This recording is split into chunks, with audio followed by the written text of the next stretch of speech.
Habari za kutwa mtazamaji wa SQF TV na kusalimu sana popote pale ulipo. Karibu sana katika taarifa yetu ya habari jioni ya leo ya Novemba 10, 2025. Matangazo yetu yanarushwa live kabisa kupitia studio zetu zilizopo hapa AICC jijini Arusha kwa nami Pendo Gorton.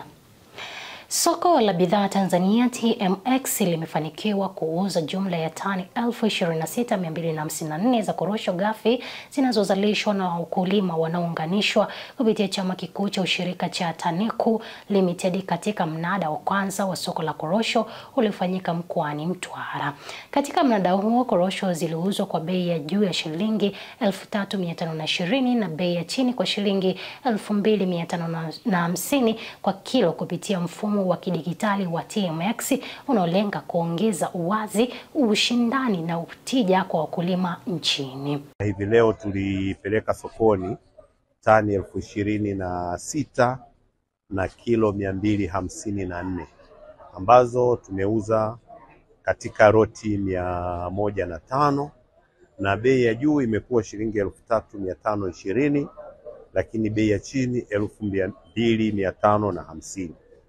Sisi kama TANECU tumeshukuru kuziuza korosho hizo, lakini pili sasa tunaenda kushuka kwa ajili ya kuandaa mnada ujao. Na sisi falsafa yetu ni kwenda kusimamia swala la ubora. Kwa sababu swala la ubora ndilo swala litakalo tubeba katika minada yetu. Umeona kwa mara ya kwanza hapa Tanzania tumeweza kupeleka mzigo, haijawahi kutokea katika mnada wote kupeleka tani 26,000 katika mnada mmoja. Lakini kwa sababu ya korosho zetu kuwa bora tumeweza kuziuza korosho zote. Kwa hiyo nishukuru pia serikali kwa kuleta mifumo ya usimamizi kupitia mfumo wa stakabadhi za ghala, lakini pia mfumo wa soko la bidhaa. Wakulima wamejiridhisha wenyewe kwa kuona bei zilikuwa zina trendi kwenye skrini kwa uwazi kabisa. Leo tumefanya mnada wa kwanza. Mnada sio mbaya na sio mzuri sana kiwastani kutokana na uzalishaji au gharama za ukulima. Mimi nishukuru sana serikali kwa kutuletea mfumo ambao hauna mashaka, kwa sababu huu mfumo hauna ujanja kama ilivyo kama mifumo mingine. Tajiri ananunua kama aliko na wewe unaiona mkulima bei iliyoko. Tumeona bei ya juu 3,500 kwa bei 2,550.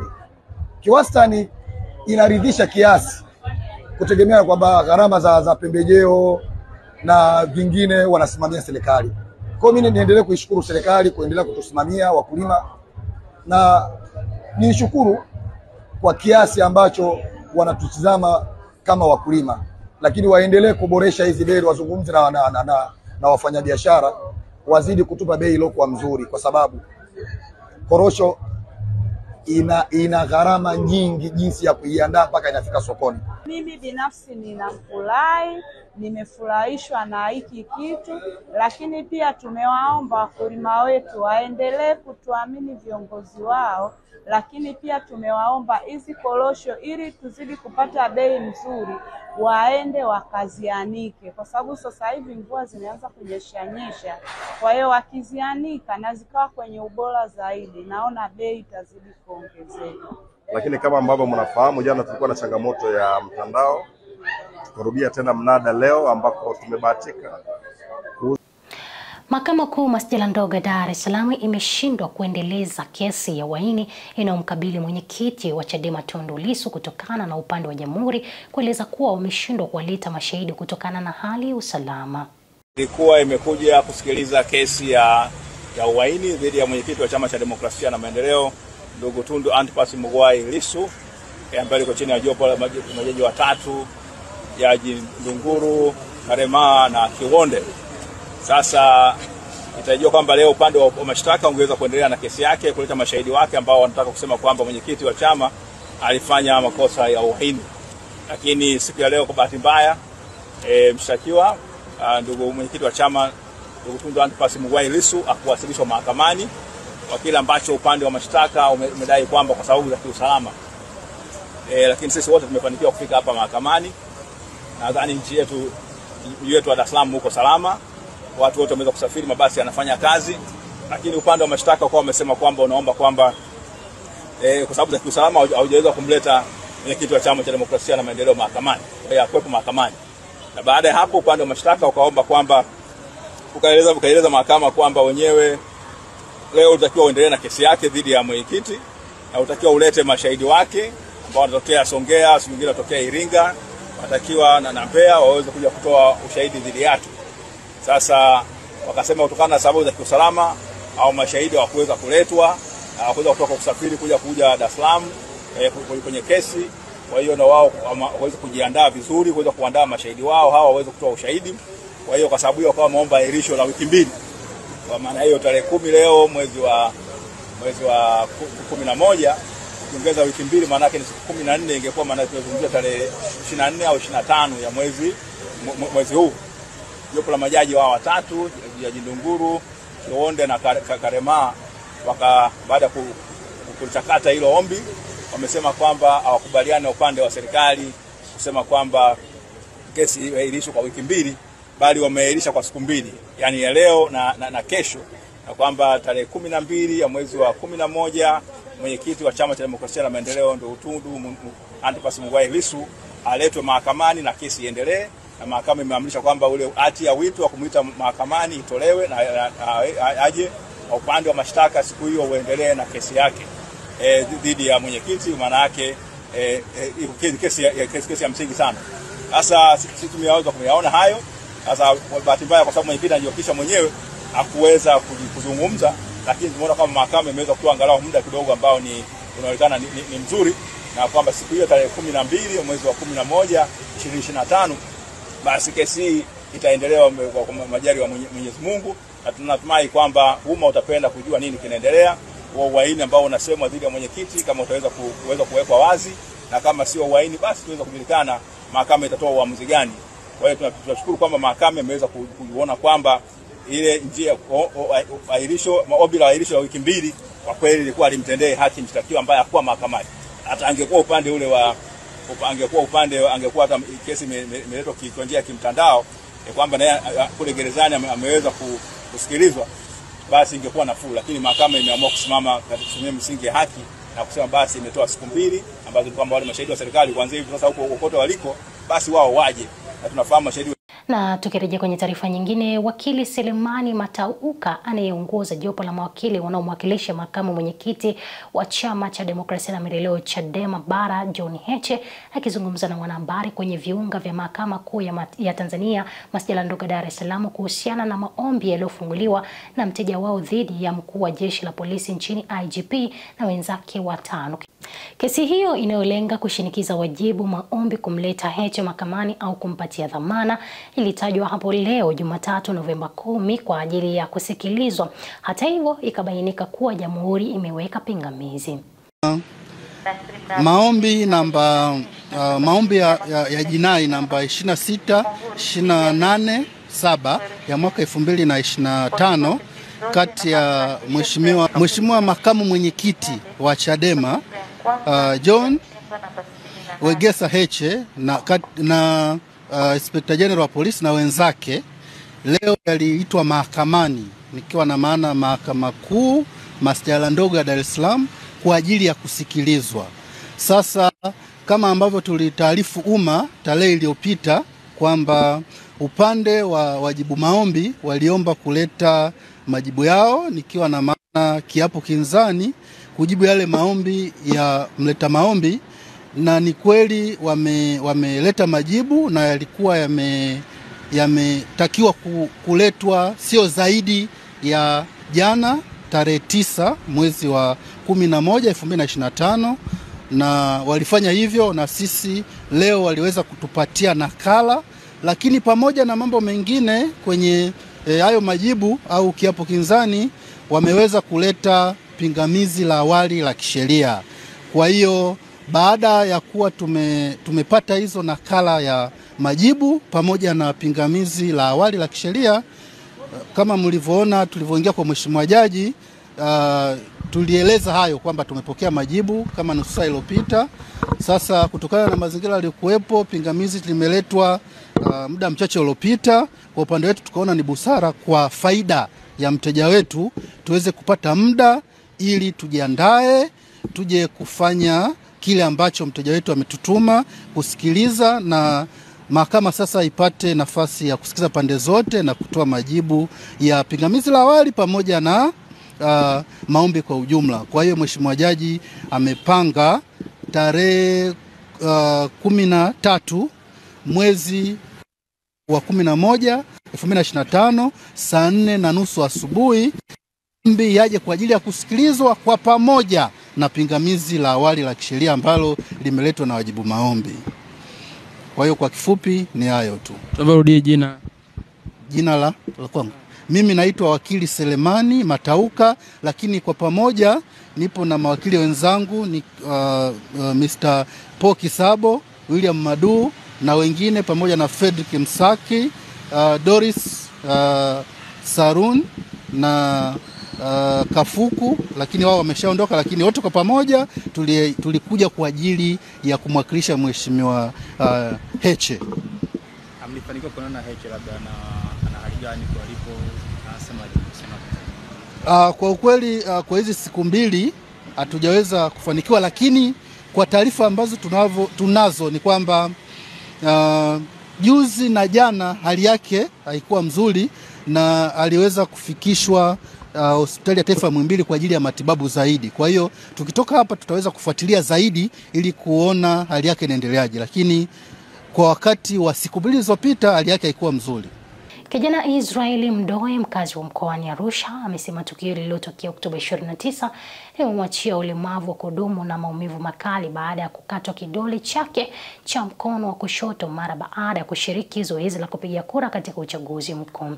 Akiwa katika hospitali ya mkoa wa Arusha Mount Meru, Mdoe amesema kosa lake kubwa kwa mujibu wa wahalifu hao ni kushiriki kupiga kura. Kipindi nimetoka kupiga kura.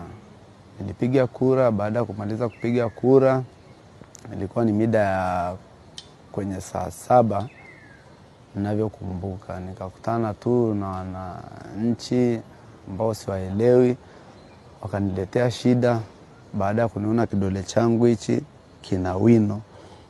Wakaniletea shida na wakanikata, walinipiga, ila namshukuru Mwenyezi Mungu mpaka sasa hivi ni mzima, kanisaidia na kila sababu za kumshukuru Mungu. Na vile vile pia sikuweza kuwafahamu ni watu aina gani, kwa sababu kila mtu alikuwa ni ananivuta huku huku, vurugu ambazo hazieleweki, na mimi nilikuwa kwenye jitihada za kuokoa maisha yangu. Mungu alivyosaidia muda ule ile shida ilivyotokea, vyombo vya usalama navyo vikawa vimetokea, vinaondoa yale mavurugu na ile mikusanyiko. Pale ndo ilikuwa pona yangu, kwa sababu kila mtu alianza kukimbia, ila alishanikata na mimi niliweza kukimbia kuelekea kwa ndugu zangu, jamaa na marafiki wanaonizunguka. Nikawaelezea situation iliyokuwepo na mambo yalivyokuwa sio. Nikapelekwa tu hospitali, nikatibiwa.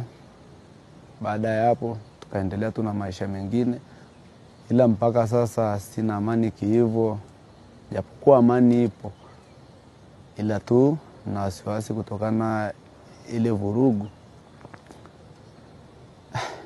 Ndo hivyo, ila tunamshukuru Mungu kwa uzima, na naomba amani iendelee, kwa sababu ni kitu cha siku moja, ila mimi wameniacha na maumivu, wameniumiza, ila sina namna. Namshukuru Mungu bado nina pumzi na nitapona, nitaendelea na shughuli zangu za kijamii.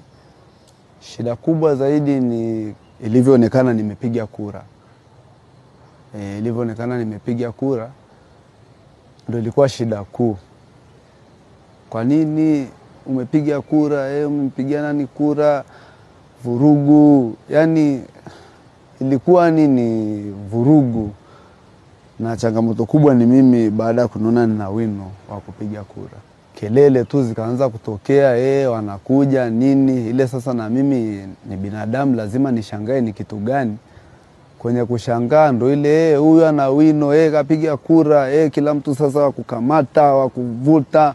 yani kila mtu sasa anataka kufanya cha kwake, yani hivyo wa kunipiga ni yani ilikuwa tu ni vurugu ambazo mimi mwenyewe nilishindwa kuelewa, ila shida kubwa alivyoona tu Wino, na sijui ni kwa nini walifanya kitu kama hicho.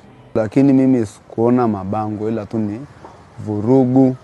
Hamna mabango, mwenye kupiga anachopiga, kwa sababu ile vurumai yani ni vurugu, yani ni vurugu kiujumla. Ni kila Mamlaka ya usimamizi wa wanyamapori Tanzania TAWA imefanikiwa kumnasa chui aliyekuwa akiishi katika makazi ya watu na kuhatarisha maisha yao pamoja na mifugo katika kijiji cha Mwalali, wilaya ya Itilima, mkoani Simiyu. Daktari wa wanyamapori kutokea TAWA Elias Mwamsabe amesema kuwa baada ya kupata taarifa kutoka kwa wananchi, walifika kwa mara ya kwanza wakiwa na askari, lakini walibaini kuwa eneo ambalo chui huyo alikuwa akiishi halikuwa rahisi kumpata. Amesumbua muda mwingi sana, mpaka ikatokea siku moja akabeba mbuzi saa 10 ya mchana. Wakati wa usiku alikuwa anabeba tu, hajulikani kwamba ni nani amechukua au ofisi au nani. Ilipotokea ya kuchukua mbuzi saa 10, ikaonekana kumbe anatusumbua huu chui. Amebeba mbuzi 21 ambazo zimepotea na kondoo 18. TAWA tunawashukuru na tunawaomba waendelee kutuhudumia kwa hili tukio, kwa sababu wasingelikuwa hawa TAWA hili tatizo lingetusumbua muda mrefu. Lakini kwa sasa, kwa kuwa TAWA wako tayari kutusaidia, tunaomba waendelee kutusaidia ili tatizo liwe ni mwisho, walimaliza kabisa. Tukatega, lakini huku tukizunguka maeneo mbalimbali ili tukimkuta sehemu nzuri pia tuweze kumpiga na bunduki ya usingizi.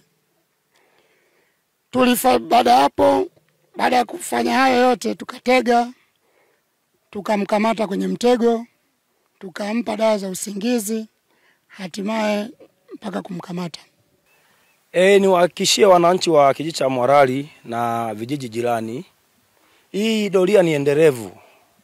Sisi mamlaka ya usimamizi wa wanyamapori TAWA tunathamini sana wananchi kuendelea kuwa salama, lakini pia sio wananchi peke yao, pamoja na mifugo yao na mazao yao.